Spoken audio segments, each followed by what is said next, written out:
నమస్కారం, ఇదే సంగతికి స్వాగతం. అందరూ ఉన్న నిలువ నీడలేక ఆపన్నహస్తం కోసం ఎదురు చూస్తున్న వారు కొందరు. పిల్లలకు ఆస్తులు పంచి 2 పూటలా కడుపు నింపుకోలేక అవస్థపడుతున్న వారు మరికొందరు. విధి ఆడిన వింత నాటకంలో పుడుతూనే తల్లిదండ్రులు కోల్పోయిన చిన్నారులు ఇంకొందరు. ఎవరు వీరంతా అంటే జగమంత కుటుంబంలో ఎవరికీ పట్టని అభాగ్యులు, అనాథలు. ఆర్థిక సంబంధాలతో మానవ సంబంధాలే కనుమరుగవుతున్న వేళ అలాంటి అనాథల పాలిట ఆత్మబంధువులవుతున్నాయి నిజామాబాద్ జిల్లాలోని స్వచ్ఛంద సంస్థలు. జీవిత చరమాంకంలో పిల్లల ప్రేమకు నోచుకొని పెద్దలకు, అమ్మా నాన్న ప్రేమలకు నోచుకొని చిన్నారులకు ఆపన్హస్తం అందిస్తున్నాయి. ఆలనా పాలన చూస్తూ వారికి మరో జన్మ ప్రసాదిస్తున్నాయి.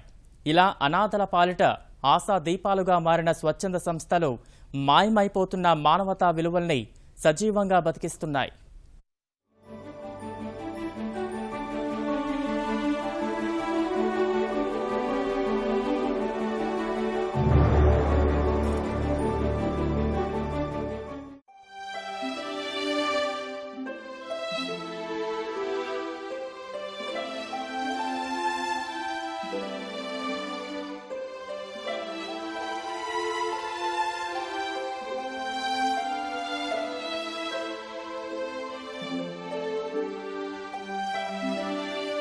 మానవ సంబంధాలన్నీ ఆర్థిక సంబంధాలే. ప్రతి బంధం ఆర్థిక బంధంతోనే ముడిపడుతోంది. అందుకే ఈ ఉరుకుల పరుగుల జీవితంలో మానవ సంబంధాలు కనుమరుగవుతున్నాయి. పుట్టిన బిడ్డలను పురిటిలోనే వదిలేసి వెళ్లిపోతున్న వారు కొందరు. కని పెంచి పెద్దవాళ్లను చేసిన తల్లిదండ్రులను నడిరోడ్డుపై వదిలేసి వెళ్తున్న వారు మరికొందరు. పిల్లలు ఇంటి నుంచి గెంటేశారనో, ఆస్తులు పంచుకొని ఆకలి మాత్రం పట్టించుకోవడం లేదనో పోలీస్ స్టేషన్ మెట్లెక్కుతున్న వారికి కొదవే లేదు.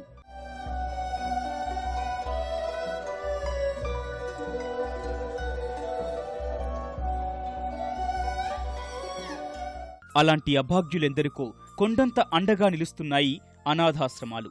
ఇప్పుడు చూడబోయే ఇందూరు స్వచ్ఛంద సేవా సంస్థల కథ ఆ కోవలోనిదే. ఎవరూ లేని వారికి, అన్నీ ఉండి ఒంటరి అయిన వారికి అన్నీ తామై తోడు నీడ అందిస్తున్నాయి. అయినవారు వదిలేసిన వారికి ఆపద్బాంధవుల్లా నిలిచి వారి ఆలనా పాలనా చూస్తున్నాయి. మానవ సేవే మాధవ సేవ అన్న సూక్తికి నిలువెత్తు నిదర్శనంలా నిలుస్తున్నాయి. చిన్నారులతో సరదాగా క్యారమ్స్ ఆడుతూ వారి గుండెల వెనుకున్న బాధల్ని పారదోలుతూ నేనున్నానంటూ భరోసా ఇస్తున్న ఈయన గుండా ఎల్లం. 1990 వరకు పీపుల్స్ వార్లో క్రియాశీలకంగా పనిచేసేవారు. అప్పట్లో అతడి కార్యకర్త కాల్పుల్లో మరణించిన ఘటన తన జీవన చిత్రాన్నే మార్చేసింది. కాల్పుల్లో తండ్రిని కోల్పోయి అనాథలైన 2 చిన్నారుల్ని చూసి చలించాడు. వారికే కాక అమ్మా నాన్న లేక అనాథలైన వారందరికీ నాన్నలా మారాలని నిర్ణయించుకున్నాడు. ఆస్తులమ్మి దొమకొండలో అనాథాశ్రమం స్థాపించాడు. తల్లిదండ్రులు లేరన్న పిల్లల గురించి తెలియగానే అక్కడకు వెళ్లి వారికి తండ్రిలా మారుతున్నాడు. అర్ధాంగిని ఇదే బాటలోకి తీసుకొచ్చారు. అలా 2 చిన్నారులతో ప్రారంభమైన అనాథాశ్రమం నేడు 60 మంది అనాథలను చేరదీసింది.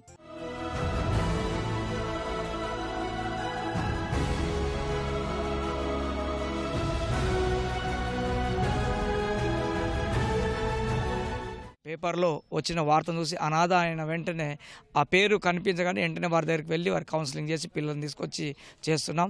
పోయిన సమ్మర్లో 2 అమ్మాయిల పెళ్లి కూడా అనాథల యొక్క పెళ్లి చేయడం జరిగింది. ఈ సేవ చేయడం బట్టి మాకు చాలా సంతృప్తికరంగా ఉంది. మరి ప్రభుత్వము, మరి ప్రభుత్వేతర సంస్థలు సహాయ సహకారాలు అందించినట్లయితే ఇంకెంతన్నా మందిని చేర్చుకొని అనాథ అనేటటువంటి లేకుండా వీరందరినీ దైవపుత్రులుగా పెంచి పోషించాలంటే కృతనిశ్చయంతో మేము కుటుంబం అంతా కూడా మేమే కలిసి పనిచేస్తున్నాం. చిన్నపిల్లలను ఎంతో సంతోషకరంగా మేము మా సొంత పిల్లల కన్నా ఎక్కువ వాళ్ళని చూసి వాళ్ళను అమ్మ నాన్న లేని ప్రేమను తీర్చాలని మేము ఉద్దేశంతో, మంచి ప్రేమతో వాళ్ళకు మంచి భావిపరులుగా చేయాలనే ఆలోచనతో ఈ సేవ మేము నడిపిస్తుంటున్నాం. కని పెంచిన తల్లిదండ్రులకు సేవ చేయలేకపోయానన్న ఆవేదనతో పరిహారంగా మరో 4 వృద్ధులకు సేవ చేయాలని కోట్లు వెచ్చించి అనాథాశ్రమం స్థాపించారు గడ్డం రాజారెడ్డి. లాలనా పేరుతో అనాథ వృద్ధులను చేరదీసి వారి బాగోగులు చూస్తూ కంటికి రెప్పలా కాపాడుతున్నారు. ఆర్మూరు మండలం అంకాపూర్ గ్రామంలో సువిశాల ప్రాంతంలో అనాథాశ్రమం నెలకొల్పి 100 మంది వృద్ధులకు పునర్జన్మనిస్తున్నారు.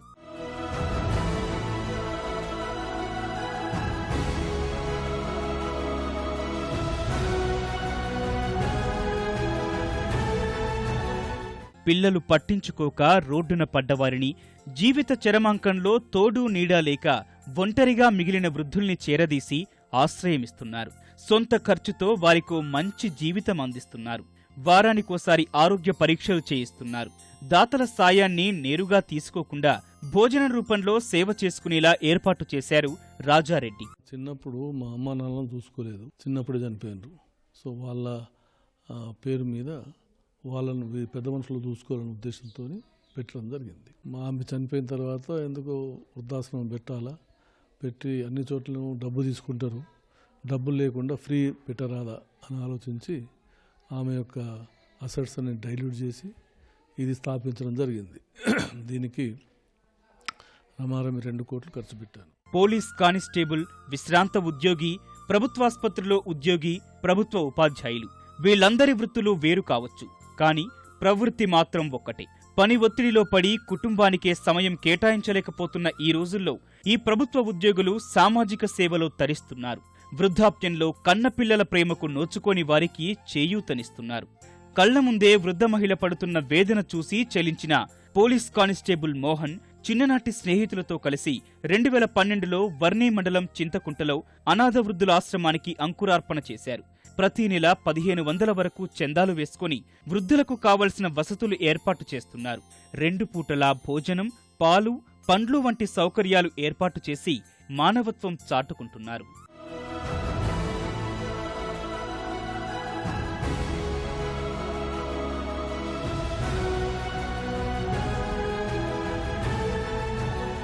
మనమందరం సంఘటితమై మన చుట్టూ ఉన్న సమాజంలో 10 మంది కన్నా మనం భోజనం ఏర్పాటు చేద్దాం అనే విషయాన్ని చెప్పినప్పుడు వాళ్ళు నా యొక్క మాటని ఏకీభవించి నాకు ప్రోత్సాహం అందించారు. అదేవిధంగా మా యొక్క అందరూ ప్రభుత్వ ఉద్యోగస్తులు కాబట్టి నా మిత్రులందరూ మేమందరం కూడా నెలకి 1000 రూపాయలు జమ చేసుకొని ఇక్కడ వార్డెన్స్ని పెట్టి, ఆర్ఎంపీ డాక్టర్ని పెట్టి ఈ విధంగా అకామిడేషన్ ఏర్పాటు చేసి భోజనం ఏర్పాటు చేస్తా ఉన్నాము. విధి ఆడిన వింత నాటకంలో వికలాంగురాలిగా మారిన వైకల్యం శరీరానికే కాని మనస్సుకు కాదని నిరూపించింది వికలాంగ యువతి పావని. అనాథగా మారిన ఓ చిన్నారి ఉదంతం చూసి చెలించిపోయి అలాంటి వారి పాలిట ఆశాదీపంగా మారింది. అనాథలకు అమ్మగా మారి అమ్మ అనాథాశ్రమంతో మాతృత్వపు మధురిమల్ని చవిచూస్తోంది. కోటగిరి మండల కేంద్రంలో దాదాపు దశాబ్ద కాలంగా అనాథలను కంటికి రెప్పలా కాపాడుతూ వస్తోంది. 2 అనాథలతో మొదలైన అమ్మ ఆశ్రమం ప్రస్తుతం 20 మంది అనాథ బాలబాలికలకు ఆశ్రయం కల్పిస్తోంది.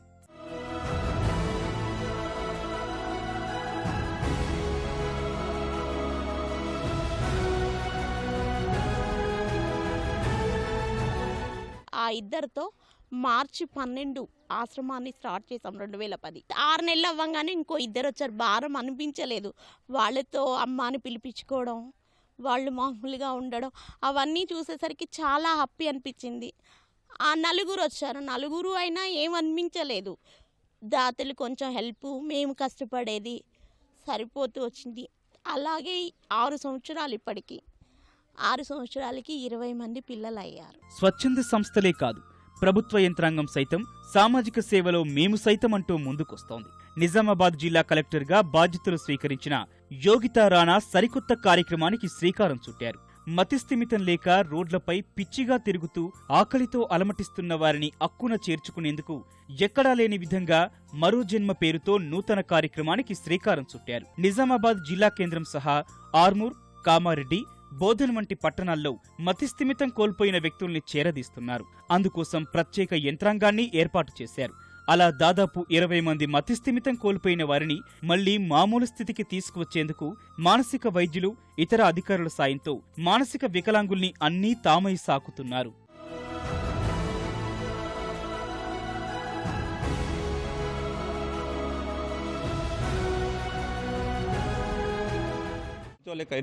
పిచ్చోళ్ళక తిరుగుతూ ఉంటే సార్ చేరదీసి మంచి తన యొక్క మాటల ద్వారా టాబ్లెట్స్ అవి ఇప్పించి తన మాటల ద్వారా నన్ను మానసికంగా బాగుంచడం జరిగింది సార్. ఇప్పుడు బాగున్నా సార్, బాగా అనిపిస్తుంది సార్. ఇప్పుడు మెంటలీ ఫిజికల్ పర్ఫెక్ట్. ఆశ్రమాల్లో ఆశ్రయం పొందుతున్న వారు నిర్వాహకుల్లోనే పిల్లలను, తల్లిదండ్రులను చూసుకుంటున్నారు. జీవిత చరమాంకంలో ప్రేమాప్యాయతలు పంచుతున్న వారి రుణం ఈ జన్మలో తీర్చుకోలేమని పెద్దలు చెబుతుంటే, పెద్దయ్యాక మాలాంటి మరికొందరికి ఆశ్రయం కల్పిస్తామంటున్నారు చిన్నారులు.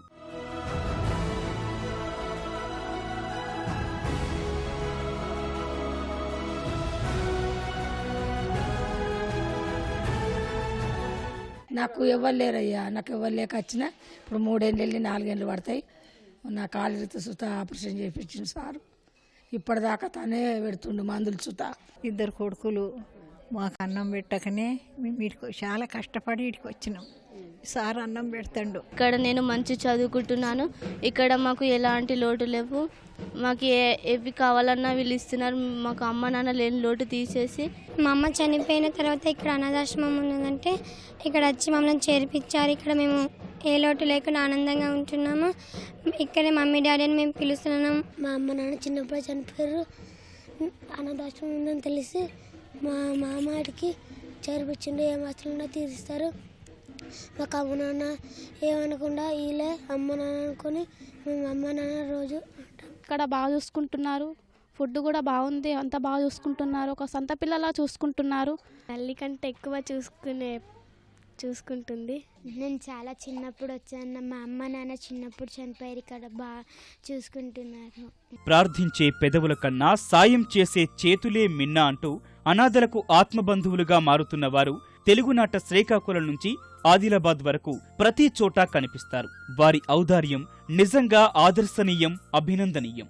వేణ్ణీళ్లకు చల్లనీరులా అలాంటి సంస్థలకు మిగిలిన వారు కాస్త చేయందిస్తే మరికొంతమంది అభాగ్యులకు ఆత్మీయానురాగాలు పంచవచ్చు.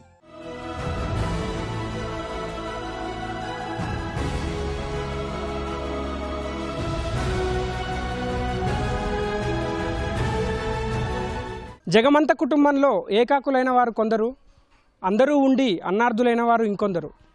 బతుకుపై భరోసా లేక ఆపన్నస్తం కోసం ఎదురుచూస్తున్న అనాథల పాలిట ఆత్మబంధువులుగా మారారు. మానవ సేవే మాధవ సేవ అన్న సూక్తిని నిజం చేస్తున్నారు.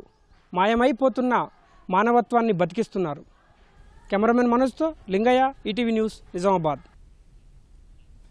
చెట్టు కింద తరగతులు, మరుగుదొడ్లు లేక ఇబ్బంది పడే బాలికలు, పిల్లల చదువులు పట్టించుకోని ఉపాధ్యాయులు. సాధారణంగా ప్రభుత్వ పాఠశాల అనగానే గుర్తొచ్చేవి ఇవే. వాటికి భిన్నంగా ఆకర్షణీయ పాఠశాలగా మన్ననలు అందుకుంటోంది విశాఖ జిల్లా చంద్రంపాలెం జిల్లా పరిషత్ ఉన్నత పాఠశాల.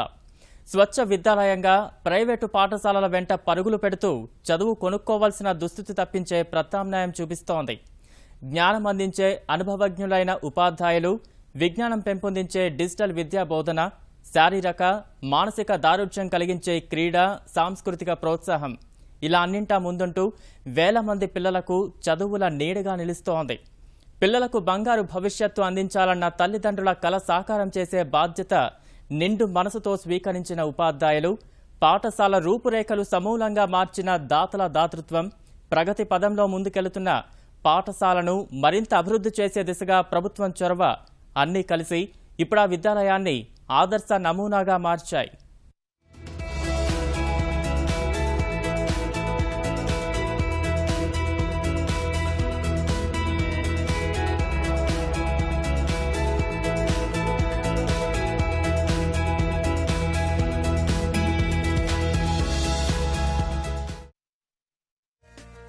రెండు 2400 మందికి పైగా విద్యార్థులు.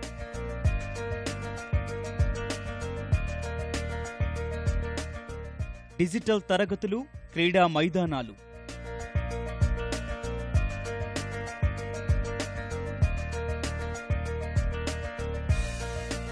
చదువులో నాణ్యమైన బోధన, ఆటల్లో సుశిక్షణ.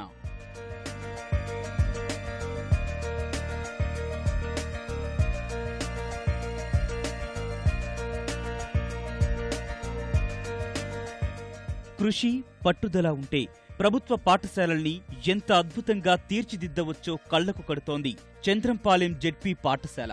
అక్కడ అడుగుపెట్టింది మొదలు అడుగడుగునా ఆశ్చర్యం గొలిపే విషయాలెన్నో తారసపడతాయి. అందరికీ విద్య హక్కుగా మార్చిన ప్రభుత్వం ఆ దిశగా ప్రతి చిన్నారికి నాణ్యమైన విద్య అందించడమే లక్ష్యంగా ఏటా కోట్ల రూపాయలు ఖర్చు చేస్తోంది. ఆశించిన ఫలితాలు మాత్రం దక్కడం లేదు. కారణం ప్రైవేటు విద్యపై పెరిగిన మోజు. తగ్గట్లే ఉంటున్నాయి మన ప్రభుత్వ బడులు. అందుకు భిన్నంగా నిలిచింది చంద్రంపాలెం పాఠశాల. ఏ తల్లిదండ్రులైనా కోరుకునేది పిల్లలకు మంచి భవిష్యత్తు ఇవ్వాలనే. అది నాణ్యమైన విద్యతోనే సాధ్యమని అందరి విశ్వాసం. ఇదే స్ఫూర్తితో ప్రాంగణంలో అడుగుపెట్టే ప్రతి విద్యార్థిపై ప్రత్యేక శ్రద్ధ పెట్టి ఉత్తమ విద్యార్థులుగా తీర్చిదిద్దుతోంది చంద్రంపాలెం పాఠశాల.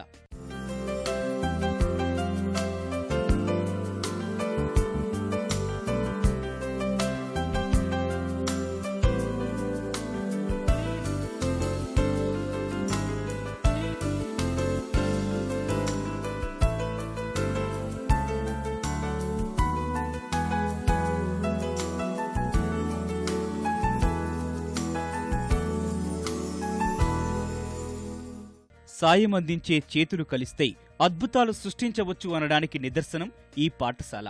ఇప్పుడు ఆహ్లాదకర వాతావరణంలో కనిపిస్తోన్న ఈ చదువుల లోగిలి 3 ఏళ్ల క్రితం అధ్వాన స్థితిలో ఉండేది. క్రీడలు అభివృద్ధి కోసం విశాఖలోని వివిధ పాఠశాలలకు సాయం అందిస్తోన్న విశ్రాంత ఏడీఎస్పీ ప్రసాద్ చెలవతో కొత్త రూపు సంతరించుకుంది.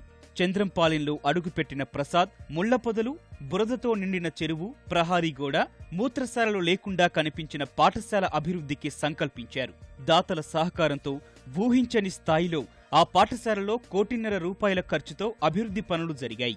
ఆవరణలోని చెరువులాంటి ప్రదేశాన్ని మట్టితో పూడ్చి ఓ రూపు తెచ్చారు. సువిశాల మైదానం ఏర్పాటైంది. మరుగుదొడ్లు లేక విద్యార్థులు, పాఠశాల సిబ్బంది ఇబ్బందులు పడుతున్నారని తెలుసుకుని అవాంటెల్ సంస్థ ఆ వెలితి తీర్చింది. వరల్డ్ విజన్ స్వచ్ఛంద సంస్థ 30 లక్షలకు పైగా ఖర్చు చేసి 6 తరగతి గదులు, ప్రహారీ నిర్మించింది. దాతల సాయంతో మంచినీటి శుద్ధి ప్లాంటు, గ్రంథాలయంలో పుస్తకాలు, ప్రయోగశాలలకు అవసరమైన పరికరాలు ఒక్కొక్కటిగా అందుబాటులోకొచ్చి బడి రూపే మారిపోయింది. మేము తీసుకున్నప్పుడు 30% ఆబ్సెంట్ రోజు.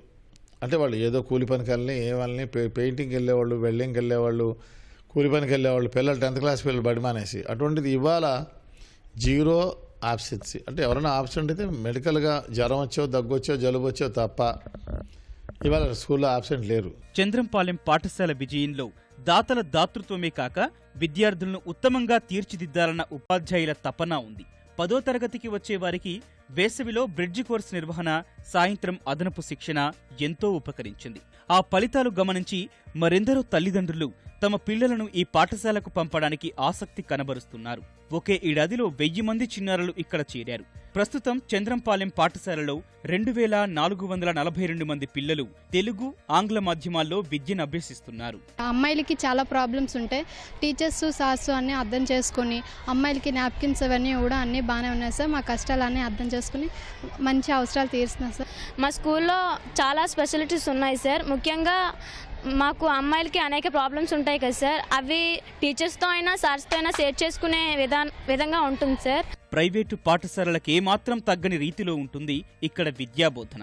ఉపాధ్యాయులు సాంకేతికతను బాగా వినియోగించుకుంటున్నారు. ప్రొజెక్టర్లతో విద్యార్థులకు పాఠాలు బోధిస్తున్నారు.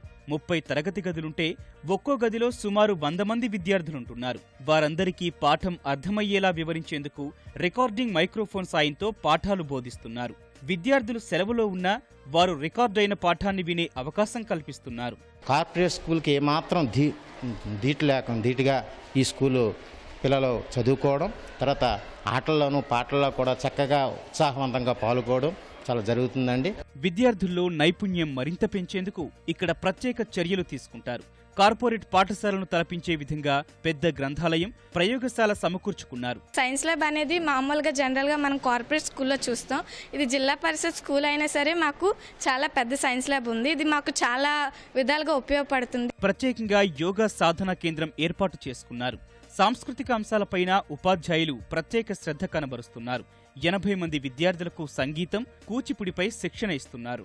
మేము వచ్చే 8 సంవత్సరాలు ఇక్కడ అయినప్పటికీ కూడా సాంస్కృతిక కార్యక్రమాలు నెంబర్ 1గా మన పాఠశాలలో జరుగుతున్నాయండి. మొత్తం మాకు ఇంచుమించు 500 మెంబర్స్ వరకు కూడా ప్రతి క్లాస్ నుంచి కూడా పిల్లలందరూ తయారవుతున్నారండి అన్ని రంగాల్లోనూ.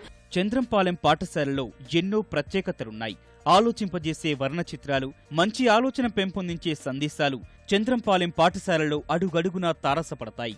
ప్రహారీ గోడలపై రంగురంగుల చిత్రాలు కనిపిస్తాయి.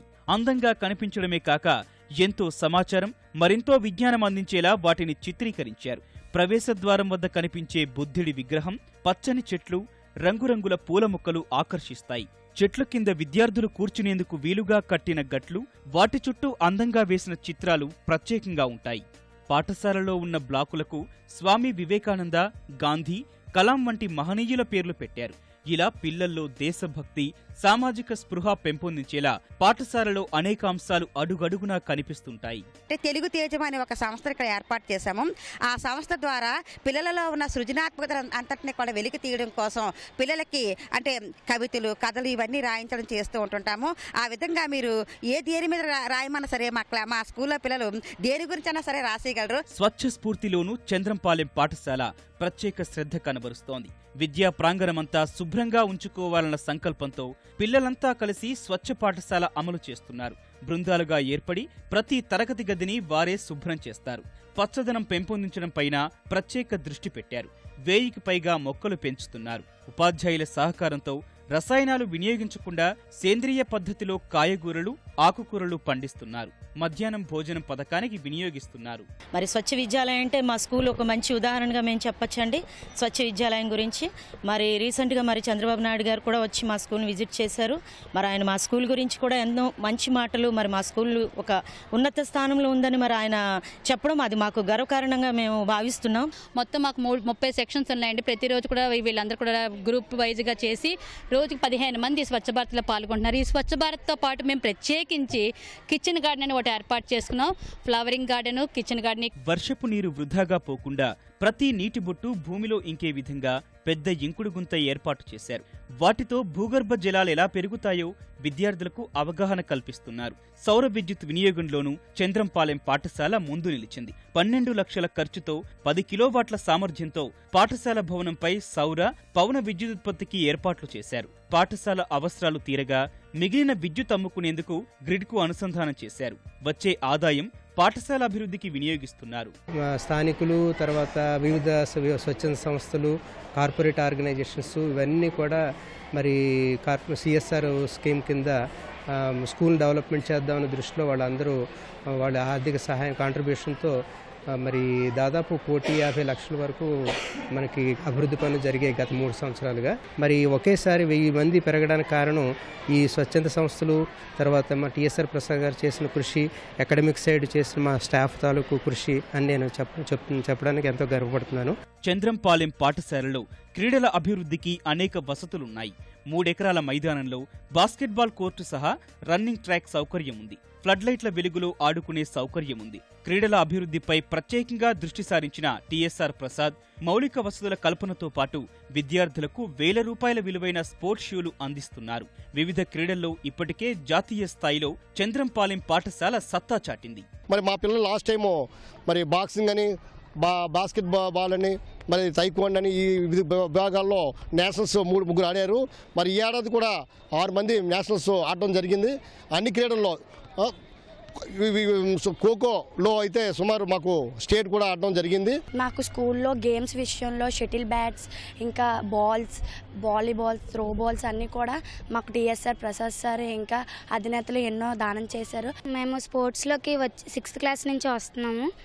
ఆడుతున్న కొద్దీ మాకు అసలు స్పోర్ట్స్ అంటే అంతగా తెలీదు. ప్రసాద్ సార్ రావడం వల్ల మాకు స్పోర్ట్స్ గురించి అంత వివరంగా అన్నీ తెలిసాయి. ఇలా ఎన్నో ప్రత్యేకతలు ఉన్నాయి కాబట్టే చంద్రంపాలెం పాఠశాల ఆదర్శంగా నిలిచింది. తెలుగు నేలపై ప్రతి ప్రభుత్వ పాఠశాలను ఇంతే ఉన్నతంగా తీర్చిదిద్దవచ్చు. అందుకు కావాల్సింది సాయం చేసే చేతులు, చిత్తశుద్ధి గల ఉపాధ్యాయులు. మరిన్ని విభిన్న అంశాలతో మరో ఇదే సంగతిలో కలుసుకుందాం. నమస్కారం.